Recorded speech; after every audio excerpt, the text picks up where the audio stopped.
The first thing I'm going to talk about is mindset, because you have to understand who you are to a degree that when you are in any environment working on any business, specifically real estate in this scenario, that if it is not in alignment with who you are, you put yourself around people, places, and things that are in alignment with who you are.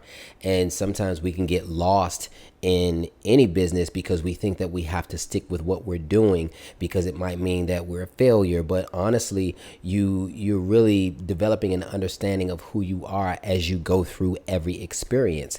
And one of the things that has helped me through my experience with real estate was having a growth mindset, really looking at it like tuition. So as I would encounter a challenge, I would look at it as if it were tuition that I was paying in order to learn the lesson that I needed to learn and change my behavior going forward.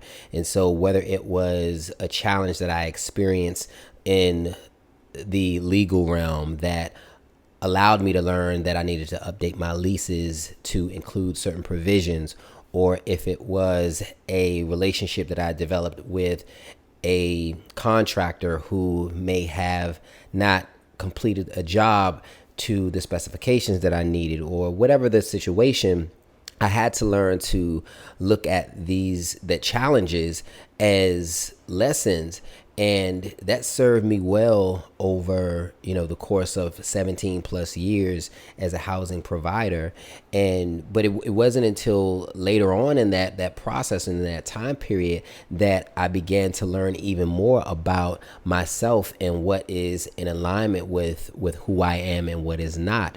But it took me to, again, have the mindset, a growth mindset, because if I didn't, I would have driven myself crazy. Because in any business, you're there to solve problems. And so challenges will come.